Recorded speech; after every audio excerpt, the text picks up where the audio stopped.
Hello friends, मेरे channel एफआईएसएम में आप सभी दोस्तों का स्वागत है। मार्केट में तेज़ी आ रखी है, कंटिन्यू तेज़ी आ रही है। क्या अभी इस सेक्टर में पैसा लगाना ठीक है? आप लोग सोचो मैं कौन से सेक्टर की बात कर रहा हूँ। मैं उसी सेक्टर की बात कर रहा हूँ जिसमें थोड़े दिन पहले मीटिंग हुई थी। आप मेरे चैनल एफआईएसएम को शेयर कीजिए, सब्सक्राइब कीजिए और लाइक कीजिए और अपने दोस्तों के साथ भी शेयर कीजिए। मैं बात कर रहा हूँ टेक्सटाइल इंडस्ट्रीज की। अगर आप टेक्सटाइल्स को अगर देखते हैं हमारे देश के अंदर, तो ये जीडीपी का भी बहुत अच्छा हिस्सा देता है। तो वर्ल्ड रैंकिंग में अगर आप देखते हो तो चाइना फर्स्ट नंबर पे है टेक्सटाइल्स में, इंडिया सेकंड पर है। पार्टिसिपेट इन जीडीपी पूरी हमारी जीडीपी का 14% है, 14%। अदर जो सेक्टर बचेगा उनसे कितना परसेंट मिलेगा? अगर आप देखो अदर सेक्टर से 86%। एक्सपोर्ट, इसका हम निर्यात करते हैं, 12% इनकम होती है हमें इसी से। 12% इनकम हमें एक्सपोर्ट से टेक्सटाइल्स के द्वारा होती है।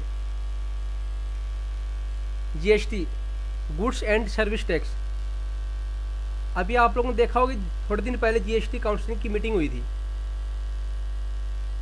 और जीएसटी जो रेट थी वो थी 5%, अप्लीकेबल थी 31 दिसंबर टिल डेट, 31 दिसंबर 2021 तक ये वैलिड थी।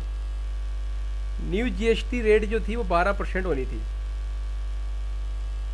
अप्लीकेबल फ्रॉम 1 जनवरी 2021 से ये अप्लीकेबल होनी थी। मगर सभी बिजनेसमैन थे, उन सब ने स्ट्राइक की, जिसके कारण गवर्नमेंट को थोड़ा झुकना पड़ा। और ये जो मीटिंग थी ये 46 मीटिंग थी, काउंसलिंग जो मीटिंग थी 46 थी। अगर ये मीटिंग में 5% की जगह अगर 12% हो जाता तो सबसे पहले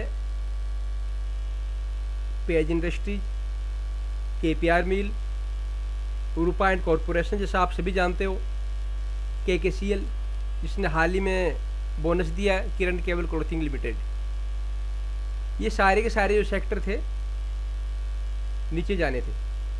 अब आप देख रहे हो कि डिसीजन हुआ नहीं है मगर ये सेक्टर ऊपर जा रहे हैं। तो थोड़ा अभी इसमें आप बड़ी बाइंग करने से बचिए, बड़ी बाइंग करने से बचिए। अगर आप कुछ पोजीशन बना के रखना चाहते हो तो आप बना के बेशक रख सकते हो। अभी क्लियर नहीं हुआ डिसीजन इसका डिसीजन 15 फरवरी को क्लियर होगा। 15 फरवरी को इसका डिसीजन क्लियर होगा इस इंडस्ट्रीज में होना क्या है। ये जो 46 मीटिंग जो मैं आप लोगों को बता रहा हूँ ये काउंसलिंग की, अगर ये वही बता रहा हूँ, अगर 12% हो जाता, ट्राइडेंट ये भी नीचे जाना था, वेरिस्पल इंडिया नीचे जाना था, गो फैशन जो हाल ही में आईपीओ आया था, इसका आईपीओ अच्छा है इसका, ये भी नीचे जाना था, रेमंड ये भी नीचे जाना था, मोंटे कार्लो ये भी नीचे जाना था।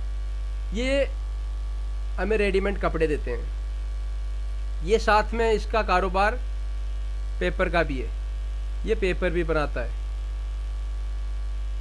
ट्राइडेंट के पेपर भी आते हैं। तो ये सेक्टर नीचे जाने थे मगर ये सेक्टर दोबारा अप साइड में जा रहे हैं। पर अभी मीटिंग क्लियर थोड़ी हुई है। जीएसटी काउंसिलिंग जो मीटिंग हुई थी उसका रिजल्ट मैं आप लोगों को बता रहा हूँ, ये 31 दिसंबर 2021 को हुई। ये प्रेस रिलीज का जो है नोटिस वो मैं आपको बता रहा हूँ। The GST counselling 46 meeting was held today under the chairmanship of the union finance and corporate affairs minister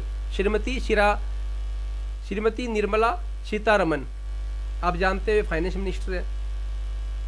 the GST council has recommended to defer the decision to change the rates in textiles recommended in the GST 46 GST Council meeting.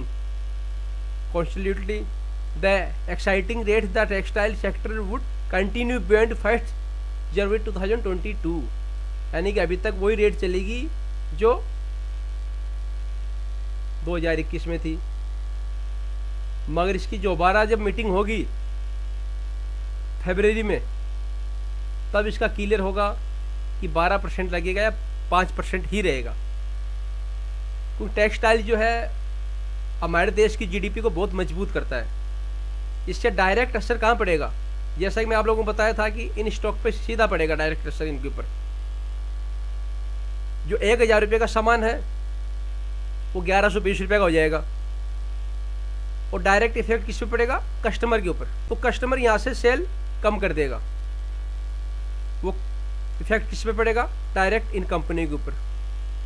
Direct in company को पड़ेगा, जिससे इनकी जो sales है वो कम हो जाएगी और इनकी ग्रोथ कमज़ोर हो जाएगी। वैसे भी आप लोग जानते हैं कोविड के कारण इन्होंने बहुत ज़्यादा स्ट्रगल किया है, टेक्सटाइल इंडस्ट्रीज ने कोविड में बहुत ज़्यादा स्ट्रगल किया है। तो दोस्तों इसको आप ध्यान में रखना और कोशिश करना कि आप लोग ज़्यादा बाइंग नहीं करो इसके अंदर। हाँ, फरवरी में अगर मीटिंग हो जाती है उसके बाद में जितना भी आपको माल उठाना है आप माल उठाइए। बहुत कंपनियाँ टेक्सटाइल्स की, पर अभी आप लोग बड़ी बाइंग से बचिए। दोस्तों मेरे चैनल FISM को आप लोग शेयर कीजिए, लाइक कीजिए और सब्सक्राइब कीजिए। बाय बाय दोस्तों।